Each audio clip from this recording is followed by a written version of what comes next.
नमस्कार, मैं हूं माधवी और आप देख रहे हैं स्वामी न्यूज। और अब समाचार विस्तार से। विजयनगर ब्लैकमेल कांड में शामिल 5 आरोपियों रिहान, अफराज, लुकमान, सोहिल और मंसूरी को आज अजमेर के पॉक्सो कोर्ट में पेश किया गया। कोर्ट ने उन्हें न्यायिक अभिरक्षा में भेजने का आदेश दिया। कोर्ट परिसर में पुलिस द्वारा सुरक्षा के पुख्ता इंतजाम किए गए थे। पुलिस इस मामले से जुड़े अन्य आरोपियों की भी तलाश कर रही है। देखिए, पुलिस थाना विजयनगर के जो प्रकरण संख्या 60, 61 और 62 2025 के अंदर जो पुलिस ने आरोपियों को 5 दिन के पीसी रिमांड पे लिया था, सोहेल, मंसूरी, रेहान, अफराज और लुकमान को आज माननीय न्यायालय के समक्ष पेश किया। और पुलिस ने उनसे अनुसंधान जो किया, तो अनुसंधान के अंदर उनकी गाड़ियां, उनके मोबाइल जब्त किए। और पुलिस को अभी फर्दर उनकी अग्रिम अनुसंधान की आवश्यकता नहीं होने से पुलिस ने उन्हें जेसी मांगा था और माननीय न्यायालय ने उन्हें आज जेसी फरमाया।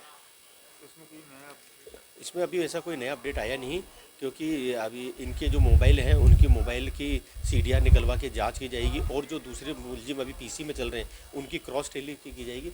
यदि ऐसा प्रतीत होता है कि इनके आपस के अंदर कोई मिली भगत है या लोगों की इनकी आपस के अंदर कॉल मैच हो रहे हैं, तो पुलिस जो जेसी में उन मुलजिम को प्रोटेक्शन वारंट से लेकर और अग्रिम अनुसंधान कर सकती है। आपको पूरा रुपेंद्र कुमार परियार, विशिष्ट लोक अभियोजक, पोक्सो कोर्ट संख्या 31। अजमेर के हाई सिक्योरिटी जेल में जेल प्रहरी के पास 3 सिम कार्ड्स मिले हैं। कांस्टेबल ने मेन गेट पर तलाशी के दौरान उसे पकड़ा। जेल प्रहरी छोटू राम को सिविल लाइन पुलिस ने गिरफ्तार कर लिया। जेल अधीक्षक की रिपोर्ट पर सिविल लाइन थाना पुलिस ने मामला दर्ज किया और जांच शुरू कर दी है। हाई सिक्योरिटी जेल अधीक्षक की तरफ से सूचना मिली थी कि तलाशी के दौरान जेल प्रहरी के पास में सिमें मिली है। इस पर उनके द्वारा एक प्रकरण दर्ज करवाया गया है, जिसको थाने पर प्रकरण दर्ज कर लिया गया है। आरोपी को डिटेन किया गया, उससे उस संबंध में पूछताछ की जा रही है, अनुसंधान जारी है। किसके पास मिली से? जेल प्रहरी के पास में। क्या नाम था उसका? जेल प्रहरी का नाम छोटू राम है। कौन सी कंपनी की? ये एक बार अनुसंधान कर रहे हैं, देख रहे हैं किस कंपनी की है, किसके द्वारा खरीदी गई है, किसको दी जा रही थी, इस संबंध में अनुसंधान जारी है। सर, किसके नाम की इसमें कुछ आएगा सामने? ये अनुसंधान में आएगा, इसमें किसके नाम से थी, किसको दी जा रही थी या किसको देना चाह रहा था, वो अनुसंधान का विषय, जिसमें अनुसंधान जारी। भाजपा के राष्ट्रीय महासचिव व पूर्व राज्यसभा सांसद दुष्यंत गौतम ने केंद्रीय बजट 2025-26 पर परिचर्चा के लिए आज प्रेस वार्ता का आयोजन किया। इस कार्यक्रम में भाजपा शहर जिला अजमेर द्वारा विभिन्न प्रबुद्धजन जैसे डॉक्टर्स, वकील, व्यापारी और अन्य प्रमुख जनों से संवाद किया गया। साथ ही केंद्रीय कृषि राज्य मंत्री भागीरथ चौधरी का अभिनंदन भी किया, जिन्होंने अपने संसदीय क्षेत्र के भाजपा कार्यकर्ता को प्रयागराज महाकुंभ दर्शन और अयोध्या में रामलला के दर्शन कराए। आपके सामने सम्मुख आया हूँ। बंधु, केंद्र सरकार का बजट आया है। बजट की रूपरेखा, बजट का बेसिक यही है कि हमने विकसित भारत 2047 की नींव, उसकी आधारशिला को देखते हुए ये बजट है। साथ साथ जो हमने पिछले 10 वर्षों के अंदर 11वीं अर्थव्यवस्था से 5वीं अर्थव्यवस्था पे लेकर आए और तीसरी अर्थव्यवस्था की ओर जाना, इसका मुख्य 4 प्रमुख विषयों पे केंद्रित किया गया है। कृषि, एमएसएमई, निवेश और निर्यात। और जो हमारी बेसिक आदरणीय प्रधानमंत्री जी की सोच है, जो लक्ष्य है किसान, गरीब, युवा और महिला,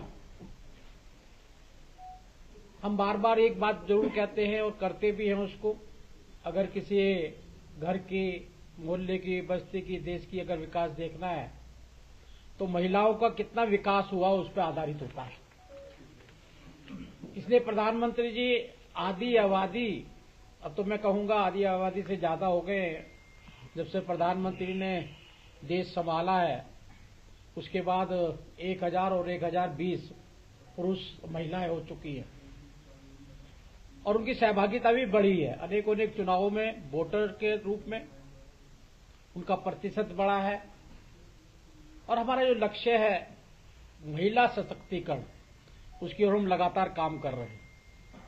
दूसरा, कृषि, कि हमारे अन्नदाता हैं और कृषि आधारित देश माना जाता है, उन पर केंद्रित करते हुए बजट को प्रमुख रूप से ध्यान दिया गया है। जैसे प्रधानमंत्री धन धान्य कृषि योजना के तहत प्रधानमंत्री ने 100 पिछड़े जिलों, जो इसमें किसान किसी प्रकार की उन्नति नहीं कर पा रहा, वहां पे 1.7 करोड़ किसानों को इस योजना का सीधा सीधा लाभ मिलेगा। वहां पे जल व्यवस्था कैसी रहनी चाहिए, वहां पे बीमा का उनको लाभ मिलना चाहिए, दलहन आत्मनिर्भरता मिशन को वहां पर लेकर जाएंगे, कपास उत्पादकता मिशन को लेकर जाएंगे। ऐसे 100 जिले केंद्रित किए गए हैं जिनको हम आगे बढ़ाने का काम करेंगे, जिससे अभी हमने 10 वर्षों के अंदर किसानों की आत्महत्या का जो पहले होता था, आम होता था, उसे रोकने का और उनको आत्मनिर्भर बनाने का बहुत काम किया। इसमें किसान सम्मान निधि भी उसमें अपनी सहभागिता निभाती है। और किसान क्रेडिट कार्ड, आपने देखा होगा हमारे समय से पहले अटल जी जब सरकार आई थी, अटल जी ने किसान क्रेडिट कार्ड चलाया था। उससे पहले किसान सारे महाजनों पर आधारित थे, महाजनों से ब्याज लिया करते थे। जब ब्याज नहीं दिया करते तो वो बेचारे उनकी किसान की जमीन ले लिया करते थे, जानवरों को ले आया करते थे, जेल में अपमानित करने का काम किया करते। लेकिन आज उस योजना को बढ़ाते हुए प्रधानमंत्री ने 7.7 करोड़ किसान इस योजना का लाभ लेंगे और क्रेडिट सीमा 3 लाख से बढ़ाकर उनकी 5 लाख करने का प्रधानमंत्री ने काम किया है, ताकि किसान किसी भी प्रकार से अपना आप को महसूस ना करे कि मैं कहीं पिछड़ा हूं और उसको साथ साथ लेके जाना। दूसरा MSME, छोटे छोटे उद्योग, और प्रधानमंत्री ने लाल किले से भी कहा था कि मैं गरीबों को, दलितों को, महिलाओं को नौकरी मांगने वाला नहीं, नौकरी देने वाला बनाना चाहता हूं। उसका मुख्य बेस यही है, MSME, सूक्ष्म लघु मध्यम उद्योगों को बढ़ावा देना। गारंटी कवर जो 5 करोड़ था उसको हमने 10 करोड़ तक पहुंचाने का काम किया है। जिनको स्टार्टअप में 10 करोड़ मिलते थे उनको 20 करोड़ तक लेकर आने का काम किया है। और 2 करोड़ से 5 करोड़ जो बढ़ाया गया है, उसमें गारंटी की आवश्यकता नहीं है। ऐसे स्टार्टअपों को करीब करीब 10,000 करोड़ रुपए की सहायता का एक कोष अलग से बना के रखा गया है, जिससे वो आगे बढ़ सकते हैं। SCB, STB, उनके उद्यमी भी आगे बढ़े। इसका पूरा का पूरा उसमें फुटवियर, लेदर उद्योग भी है, खिलौना उद्योग भी है। ऐसे सारे कामों को आगे बढ़ाने का काम इस बजट में किया गया। साथ साथ निवेश क्षेत्र, सक्षम आंगनबाड़ी है, 8 करोड़ बच्चों को, 1 करोड़ गर्भवती महिलाओं को, 20 लाख किशोरियों को पोषण। हम हमेशा ये प्रयास करते हैं कि अब ये देखा होगा आपने, पहले प्रधानमंत्री जो हमारी महिला जो उनका गर्भवती काल होता है उसके अंदर पहले हम उसे 6,000 दिया करते थे। मध्यम वर्ग को सबसे बड़ा लाभ आपकी तरह मिला होगा, 12 लाख तक आयकर की छूट। अभी तक इतिहास में इतनी बड़ा जंप कभी भी नहीं लगा है, क्योंकि हमने 10 वर्षों के अंदर आर्थिक स्थिति से देश को इतना मजबूत किया है कि अब सभी को उसका लाभ मिलना चाहिए, सहभागिता होनी चाहिए। ये हमारा उसमें लक्ष्य भी है। और इनकम टैक्स पेयर भी बड़े हैं, लोगों को विश्वास बना है कि हम टैक्स दे रहे हैं, वो टैक्स सही जगह लग रहा है और देश में विकास भी उसमें दिखाई देता है। और जब आप निकलते हैं, यहां से बाहर निकलते हैं, अपने अजमेर से ही बाहर निकलेंगे या दिल्ली से बाहर निकलेंगे या राजस्थान से बाहर निकलेंगे, रोड की कनेक्टिविटी जो आपको देखने के लिए मिलती है। आज मैं अपना उदाहरण दे दूं, मैं जब देहरादून जाता हूं, पहले जाता था तो मुझे बाई एयर 4 घंटे लगते। 1 घंटा पहले जाना पड़ता है, 1 घंटे पहले घर से जाना पड़ता है, 1 घंटे वहां रुकना, 4 घंटे लगते हैं। लेकिन अब देहरादून दिल्ली से मैं 3.5 घंटे में बाई रोड जाता हूं। ये चारों तरफ की कनेक्टिविटी, और ये नहीं है मैं तो पूरा देश घुमा हूं, यहां से तमिलनाडु चलाओ, केरल चला जाओ, जो रोड्स है उसको एक विकास और मरफूक विकास आदरणीय अटल जी ने रखा था, चतुर्भुज रोड्स की श्रृंखला को बनाने का काम किया था। वो भी एक हमारा लक्ष्य था कि एक भारत श्रेष्ठ भारत, एक भारत मजबूत भारत। और आज आप देखते हैं तमिलनाडु में, कल ही मुझे एक मीडिया वाले प्रेस ले रहे थे, तमिलनाडु में भाषा पे विवाद। अभी तक क्या होता रहा है? भाषा पे विवाद, पानी पे विवाद, सीमा पे विवाद। कोई भी विवाद खड़ा कर चुनाव को जीतना, तुष्टीकरण की ओर लेके जाना, संसाधनों पर पहला हक माइनॉरिटी का है, ऐसे विषयों को आगे बढ़ाना।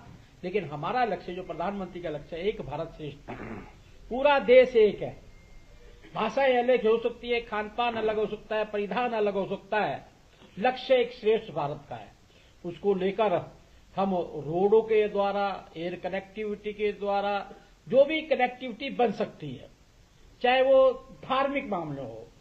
आज कुंभ चल रहा है, 60 करोड़ से ज्यादा लोग स्नान कर सकते हैं। किसी की जाति, धर्म, भाषा, कहां से आए, कैसे आए, कुछ नहीं।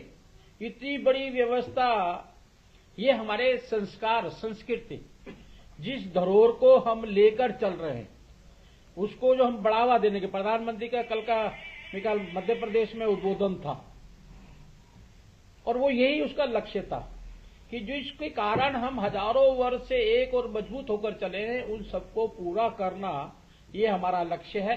इस बजट के अंदर विकसित भारत की एक आपको झलक दिखाई देगी, जो 2047 का भारत होगा। गुलामी और दासता की निशानियों से मुक्त भारत होगा, प्रतिभाशाली भारत होगा। विश्व के प्रथम 3 देशों के अंदर हिंदुस्तान भारत का नाम होगा। ऐसे भारत के निर्माण की ये आधारशिला है, और उसमें राजस्थान भी कहीं पीछे नहीं रहा है। राजस्थान का बजट भी देखेंगे, डबल इंजन की सरकार का लगातार लाभ राजस्थान को भी मिल रहा है। जहां हम देश को विकसित भारत की बात करते हैं, तो विकसित राजस्थान की भी बात करते हैं।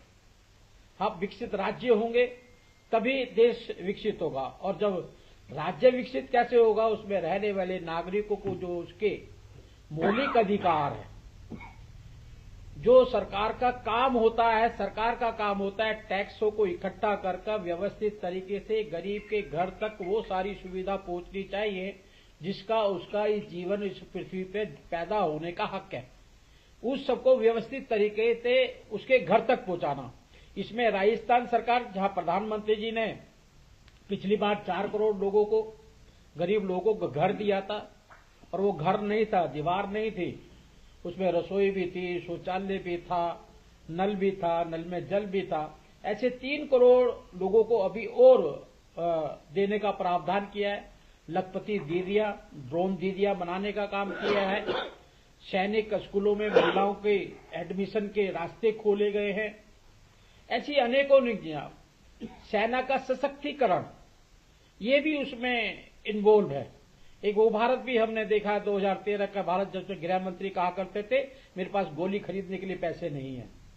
लेकिन आज मुझे गौरव होता है, जब देश के प्रधानमंत्री लाल किले से भाषण दे रहे थे, जब 32 तोपों की सलामी दी गई थी, वो मेरे भारत की बनी हुई तोप थी। पहली बार ऐसा हुआ है। तो बढ़ते हुए कदमों के अंदर ये बजट अपने आप में बहुत बड़ी भूमिका करता है। इसमें राजस्थान के अंदर भी 20 लाख घरों के अंदर नए कनेक्शन देने का प्रावधान किया गया है। 1000 ट्यूबवेल, 1500 हैंडपंप, ऐसी सारी पानी की सुविधाएं, ऊर्जा और बिजली के अंदर भी राजस्थान में 2 कदम आगे, केंद्र सरकार की योजनाओं से भी 2 कदम आगे बढ़कर 6400 मेगावाट के अतिरिक्त उत्पादन की घोषणा की है। 50,000 नए कृषि कनेक्शन जारी किए जाएंगे। 5 लाख घरेलू बिजली कनेक्शन दिए जाएंगे। सड़क 13,000 किलोमीटर अधिक सड़कों का उन्नयन होगा।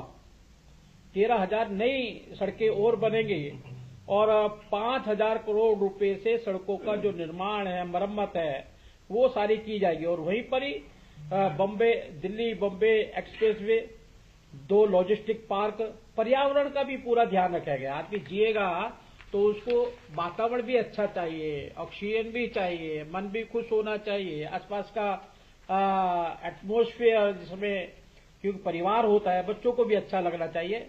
औद्योगिक निवेश, राजस्थान में $350 बिलियन की अर्थव्यवस्था बनेगा राजस्थान। ऐसा बेसिक रूप पर लेकर ऐसे 150 करोड़ से औद्योगिक क्षेत्रों का विकास होगा। स्वास्थ्य के आयुष्मान कार्ड, जो कि प्रधानमंत्री जी ने अभी पूरे देश में, उसका मेरे ख्याल 17 तारीख या 12 है, उसका कोई कार्यक्रम भी बड़ा रखा जाएगा। 750 डॉक्टर, 1500 पैरा मेडिकल पदों की भर्ती होगी। 70 से प्लस बुजुर्गों के लिए जीरियाट्रिक पैकेज भी उनको दिया जाएगा। शिक्षा के क्षेत्र में 1.25 लाख सरकारी भर्तियां, रोजगार और शिक्षा। निजी क्षेत्र में 1.5 लाख नौकरियां। ऐसे ही 50,000 युवाओं को स्किल ट्रेनिंग। कोटा में विश्वकर्मा कौशल प्रशिक्षण केंद्र। महिला और विकास के लिए जो 3 लाख महिलाओं को लखपति दीदी बनाने का है, उसके तहत 1.5% ब्याज दर पर उनको लोन भी दिया मिलेगा। ऐसे कृषि के क्षेत्र में विशेषकर किसानों का राजस्थान के अंदर 1 लाख भूमिहीन किसानों को कृषि उपकरण उपलब्ध कराए जाएंगे। कोई भी गरीब आदमी पैसे के बगैर कृषि यंत्र नहीं खरीद पा रहा या खाद नहीं खरीद पा रहा, उसके लिए जहां प्रधानमंत्री ने सम्मान निधि के साथ साथ राजस्थान ने अलग से उसका रखा है। 100 किसान उत्पादक एफपीओ 100 सदस्यों को इजराइल भेजा जाएगा, जो वहां पे नई टेक्नोलॉजी को स्टडी भी करेंगे, यहाँ पर लेकर भी आएंगे और कितने अच्छे तरीके से किया जा सकता है वो सारा काम करेंगे। ड्रोन के से 1 लाख हेक्टेयर में नैनो फर्टिलाइजर छिड़काव, और ये ड्रोन जितना भी करेंगे महिला ही करेंगी, महिलाओं को ज्यादा उसमें आगे बढ़ाने का काम किया है। ऐसे ही पर्यावरण के अंदर भी इन्होंने आगे राजस्थान ने जो 10 करोड़ पौधे नए लगाने की योजना बनाई है, ग्राम पंचायतों को बर्तन बैंक शुरुआत की है। और वहीं धार्मिक जो मैंने कहा है कि कहीं ना कहीं हमारी भावनाएं हैं, हमारी सोच है, हमारे विचार है, धर्म के प्रति आश्वस्त है, उसके कारण हम कहीं शांति और अमन चैन भी पाते हैं। ऐसे गोविंद देव जी कला महोत्सव का आयोजन किया जाएगा। मंदिरों के विकास के लिए 101 करोड़ रुपया रखा गया है। पुजारियों को मानदेय 7,500 रुपये किया गया है। और पर्यटन संस्कृति इसके भी अनेक व्यवस्थाएं हैं कि 975 करोड़ पर्यटन विकास पर खर्च किया जाएगा। और ऐसे अनेक खनिज और पेट्रोलियम, शहरी विकास, आधारभूत ढांचा, मतलब राजस्थान का जहां देश का विकास हो वह राजस्थान का भी संपूर्ण विकास हो। और डबल इंजन की सरकार के माध्यम से हमारा जो सुविधा है, एक नागरिक तक अंत्योदय हमारा मूल मंत्र है। लाइन में लगे अंतिम व्यक्ति की चिंता करना और उसको आगे बढ़ाने का ये हमारा बजट है। और बजट के माध्यम से ये प्रारूप है और तन्मयता से हमारा एक कार्यकर्ता, एक मंत्री, एक नागरिक भी उसमें भागीदारी करता है। राजस्थान को गौरवशाली स्टेज तक लेके जाए और देश गौरवशाली बने। डबल इंजन की सरकार के साथ से जहां विकसित भारत की ओर हम बढ़ रहे हैं, विकसित राजस्थान की ओर बढ़ेंगे। बहुत बहुत धन्यवाद। जय हिंद, जय भारत। किस तरह का बजट रहा और क्या कहेंगे? आज भारत सरकार और राजस्थान का बजट जो जनता के विकास के लिए, भारत के विकास के लिए डबल इंजन की सरकार के तहत राजस्थान और दोनों मिलकर किस प्रकार से जनता के अंत्योदय वाली जो हमारे मूल मंत्र है, जनता के द्वार तक हम हर सुविधा को पहुंचा सके, उसका बजट हमने पेश किया है। इसमें किसान, मजदूर, युवा, महिलाएं सभी केंद्रित बजट है। और एक विकसित भारत देने के लिए बजट है। जो 2047 का भारत है उसकी आधारशिला पर ये बजट रखा गया है। और उस बजट के अंदर आंतरिक सुरक्षा, बाहरी सुरक्षा, स्वास्थ्य, सभी चीजों का ध्यान रखते हुए इस बजट को जनता ने भी सराहा है। और मुझे लगता है कि देश के प्रधानमंत्री समर्पण भाव से जो उन्होंने मंत्र लिया है, तो उन्होंने के विचार भी है कि मैं इस देश को आगे बढ़ाना चाहता हूं। जो अपने समर्पण भाव से, ऐसे पहले प्रधानमंत्री हैं जिनको 22 देशों का सर्वोच्च पदक मिला है, सम्मान मिला है, ये उनकी कार्यशैली है। और उस कार्यशैली के अंदर आपने देखा होगा जिस जो हमारा मूल सोच है वसुधैव कुटुंबकम, कोरोना काल से बचाते हुए अब तक भी पूरा संसार को साथ लेके चलने के लिए G20 के माध्यम से जो हमने ग्लोबलाइज किया है देश को, उसके माध्यम से विश्व के अंदर हम किस प्रकार से निवेश लाकर और भार निर्यात करके किस प्रकार से देश को लाभान्वित करते हैं, ये बजट उस पर आधारित है। सर, राजस्थान विधानसभा के बाहर एक अलग ही छड़ा हुआ है, कांग्रेस विरोध कर रही है लगातार। देखिए, कांग्रेस विरोध कर रही है, लोकसभा में भी सत्र में भी किया इन्होंने, हर राज्य में कर रही है। कारण इनको भी नहीं पता, ना कारण हमें मालूम है। इनका विरोध करना ही इनका कारण है खाली। हम कहते हैं आप चर्चा करो ना, विरोध क्यों करते हो? आप चर्चा करो, किस पे चर्चा करना चाहते हैं? आपका क्या लक्ष्य है? कोई लक्ष्य नहीं है। संबेबू हर प्रांत में संबेबू कांग्रेस के नेता है, केंद्र का कोई भी मतलब नहीं है। मैं कल कर्नाटक पर बाइट दे रहा था, वहां के कर्नाटक के मुख्यमंत्री ने अपने आप ही कह दिया, नहीं पूछा राहुल गांधी को। तो इनका कोई नहीं है। विरोध के कारण ये दर्ज कराना चाहते हैं और ये विधानसभा स्तर के दौरान ही होता है, सभी जगह होता है। उत्तराखंड में भी यही चल रहा है, दिल्ली में भी यही चल रहा है। करते क्यों है ये इनको भी नहीं मालूम है। तो इसलिए इनका विरोध खाली विरोधात्मक है, विपक्ष के नेता के तौर पर है। जनता के हित में है। राजस्थान महिला कल्याण मंडल चाची आवास और विश्व युवक केंद्र दिल्ली द्वारा पंचशील नगर स्थित अद्वैत केंद्र पर दिव्यांगजन के लिए राज्य स्तरीय रोजगार मेला आयोजित किया गया। इसमें 50 से अधिक नियोक्ताओं ने 500 दिव्यांगजन का साक्षात्कार लिया और 300 को रोजगार के लिए चिन्हित किया। मेले का उद्घाटन सामाजिक न्याय व अधिकारिता विभाग के संयुक्त निदेशक जयप्रकाश चारण, डॉक्टर कुलदीप शर्मा, उदय शंकर सिंह और राकेश कुमार कौशिक ने किया। इस दौरान दिव्यांगजन को करियर काउंसलिंग भी दी गई। आज राजस्थान महिला कल्याण मंडल, विश्व युवक केंद्र नई दिल्ली और विभाग के द्वारा मेगा जॉब फेयर आयोजित किया जा रहा है। इस जॉब फेयर की विशेषता ये है कि ये पर्सन विद डिसेबिलिटीज़ के लिए आयोजित किया जा रहा है। जैसा कि हम समाज में देखते हैं कि लगभग 10% जो है वो दिव्यांगजनों का है, लेकिन वो शिक्षा भी ले लेते हैं, अलग अलग प्रशिक्षण भी ले लेते हैं, लेकिन वो जॉब उनको नहीं मिल पाती है। जब वो बेरोजगार रहते हैं तो वो दिव्यांगता का प्रभाव और ज़्यादा बढ़ जाता है। तो ऐसी स्थिति में संस्था ने ये तीसरा मेगा जॉब फेयर आयोजित किया है। यहाँ 100 से ज़्यादा एम्प्लॉयर नियोक्ता आए हैं और करीब 500 से ज़्यादा person with disabilities job fair में भाग ले रहे हैं। संस्था का काम एक सेतु के रूप में है कि एक अच्छे नियोक्ता को एक अच्छे वर्कर की आवश्यकता होती है। तो हमने सभी जो पर्सन विद डिसेबिलिटीज़ हैं इनका एक सर्वे किया हुआ है, इनका एक प्रोफाइल बनाया हुआ है। ये नियोक्ता के सामने हम उन कैंडिडेट को उनके प्रोफाइल के साथ पेश कर रहे हैं और मेरे को ये बताते हुए बहुत खुशी है कि नियोक्ता तुरंत यहाँ का यहीं उस कैंडिडेट का इंटरव्यू लेके उनको जॉब दे रहे हैं।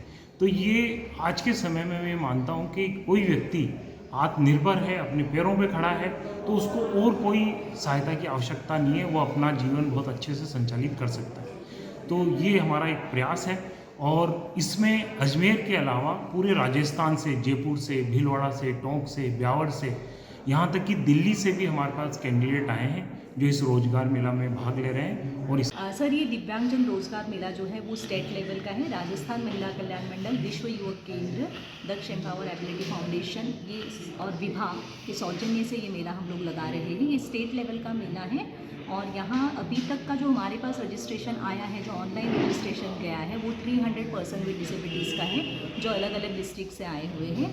ये एक ऐसा उद्देश्य है जहाँ जो पर्सन विद डिसेबिलिटीज़ है, जिनके पास एजुकेशनल क्वालिफिकेशन होने के बावजूद भी उनको प्लेसमेंट्स नहीं मिल रहे हैं, और ऐसे ग्रामीण इलाके के जो पर्सन विद डिसेबिलिटीज़ हैं जिनको कुछ कार्य करने की इच्छा है पर उनके पास वो अवसर नहीं मिल रहे हैं, तो पर्सन विद डिसेबिलिटीज़ और एम्प्लॉयमेंट अवसर इनको एक साथ करने की कोशिश हमने यहाँ की है। लगभग 60 से ऊपर एम्प्लॉयर्स ने हमारे यहाँ रजिस्ट्रेशन किया है कि जो ये मानस रखते हैं, जो ये इच्छा रखते हैं कि वो पर्सन विद डिसेबिलिटीज़ को हम लोग प्लेसमेंट्स दे सकते हैं, जिसमें होटल इंडस्ट्रीज़ हैं, इंस्टीट्यूट्स है और अदर्स जो हैं, जैसे अलग अलग इंस्टीट्यूट्स जहाँ उनको अलग काम करने हैं, टेलीकॉलिंग के हैं, एम्प्लॉयमेंट एक्सचेंज है, तो ये सभी लोग यहाँ आए हुए हैं।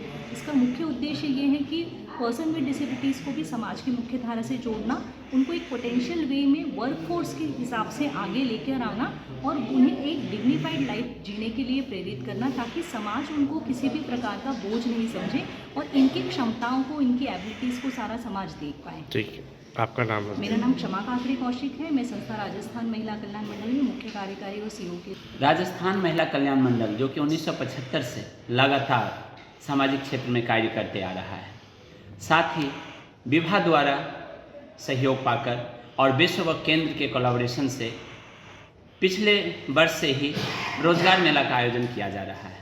जहां तक राजस्थान महिला कल्याण मंडल की बात है, दिव्यांगता के ऊपर देश के जाने माने संस्थान में से एक है। तो समय समय पर इनका एक इनोवेशन होता है, क्रिएटिविटी होती है।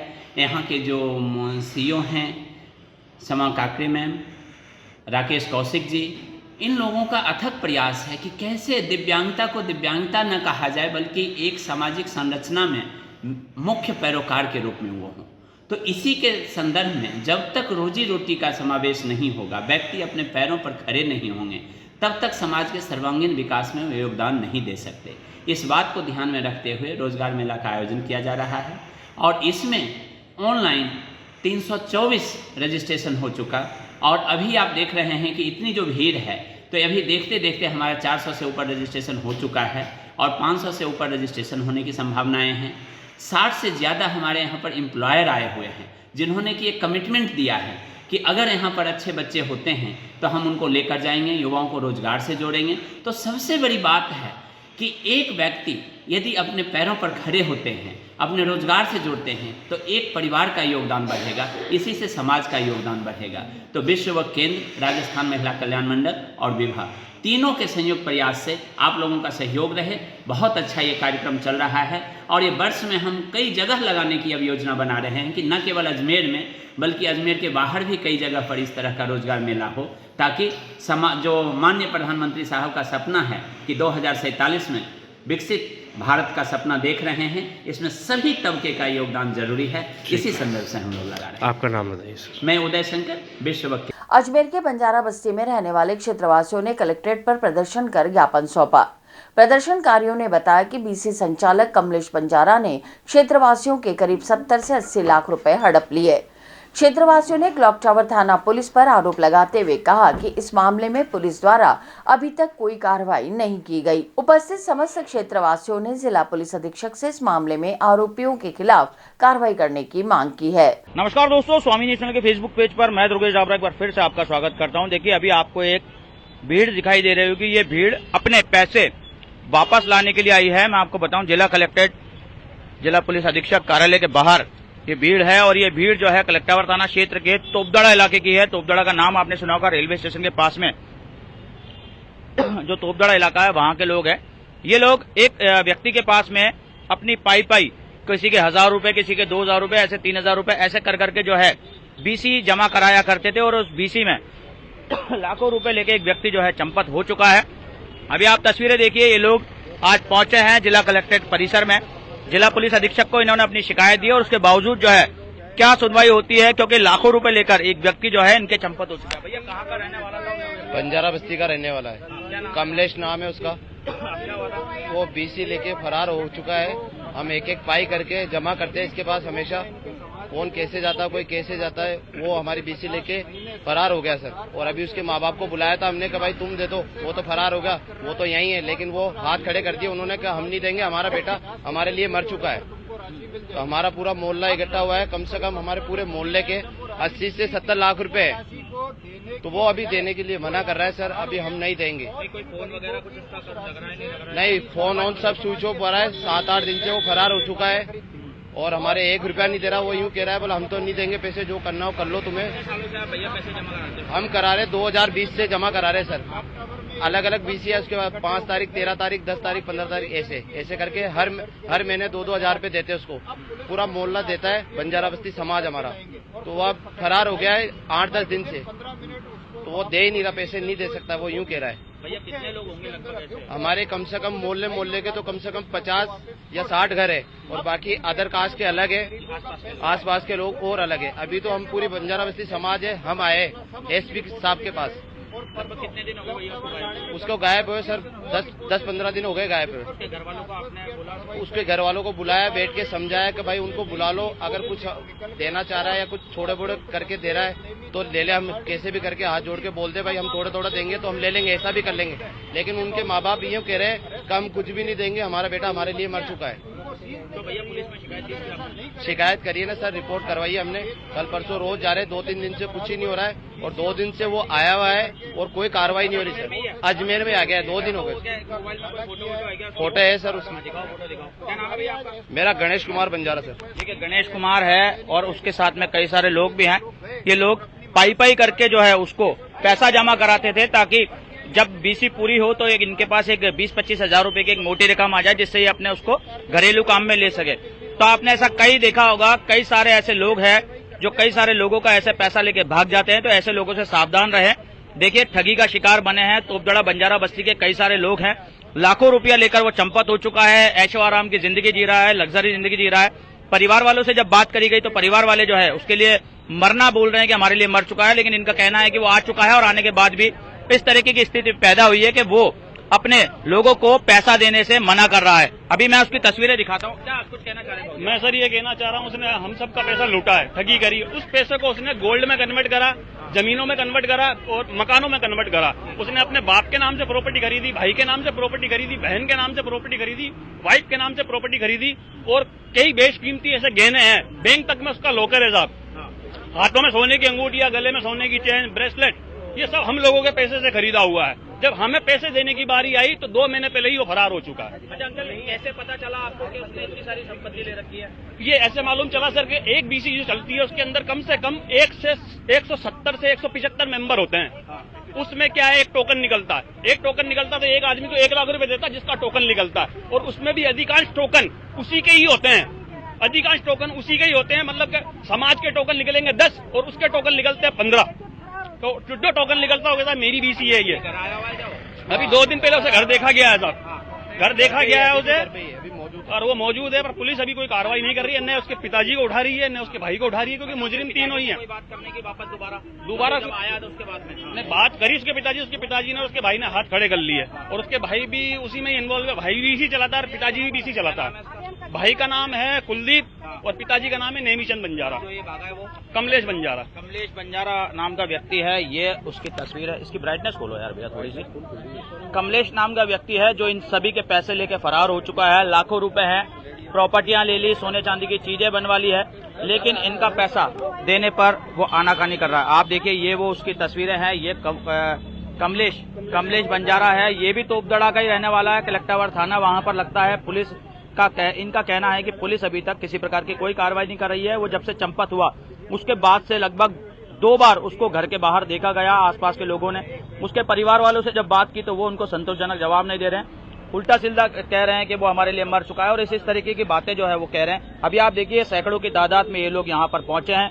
इनका कहना है कि पुलिस अभी तक किसी प्रकार की कोई कार्रवाई नहीं कर रही है, जबकि बात यह है कि वो इनके पैसों पर ऐश कर रहा है, आराम से रह रहा है, लग्जरी लाइफ जो है वो जी रहा है। कई सारे जो लोग हैं वो यहाँ पर आए हुए हैं। माता जी, कितने समय से आप उसके पास पैसा जमा करा रहे थे? हम 5 साल हो गए। कितने रुपए जमा कराते थे आप? महीने के 2000 देते। अच्छा, किस तरह से विश्वास दिलाया था उसने आपको इन सब चीजों का, पैसे का? पहले बीसी हम ऐसे बोल रहा था कि मैं दे दूंगा, किसी का खाऊंगा नहीं पैसा, और वो पहले हमारे को दिया भी था। और अब वो अब है ना 5 साल से हमारे को पैसा नहीं दे रहा। बीसी सबकी खत्म हो गई। अब कह रहा है, किसी को कह रहा है 5 तारीख, किसी को 10 तारीख, किसी को 2 तारीख। 10 तारीख का 8 तारीख का नाम लेके 8 तारीख को फरार हो गया, 10 का नाम लेके। अच्छा, कब बीसी पूरी हुई थी आपकी? बीसी 1.5 साल हो गए खत्म हुई। अच्छा, 1.5 साल से झांसा दे रहा? 1.5 साल से हमारे को झांसा दे रहा है। उसके बाद आपको अब अंदेशा हुआ कि अब फिर क्या गलत कर रहा है? गलत का फिर अब हम कहाँ जाए ये बताओ आप?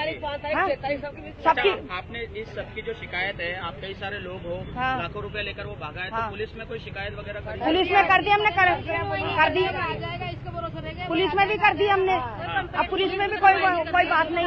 अब वो 2 दिन से घर आ गया, घर पे है 2 दिन से, तो भी पुलिस वाले कुछ नहीं कर रहे, हमारी सुनाई नहीं कर रहे।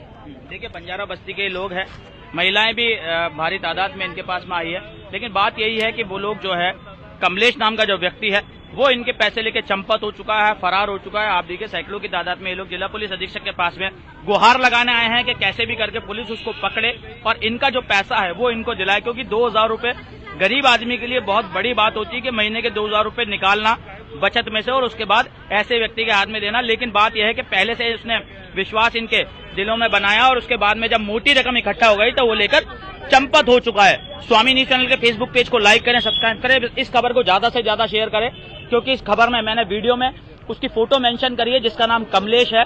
उस लड़के की फोटो मेंशन करिए, उसको कब से कब अगर वो कहीं भी दिखता है तो पुलिस को उसकी सूचना दे, क्योंकि पुलिस जो है अभी उसको पकड़ने में नाकाम है। इन लोगों का कहना है कि वो घर के बाहर 2 से 3 बार देखा गया है। उसके परिवार वाले जो है उसको देखने से मना कर रहे हैं कि वो हमारे घर पर नहीं आया, उसके परिवार वालों का कहना है, लेकिन इन लोगों ने उसको देखा है क्योंकि ये वहीं रहते हैं। और इसी के साथ ही समाचार बुलेटिन नहीं समाप्त होते, मुझे दीजिए इजाजत, देखते रहें स्वामी न्यूज।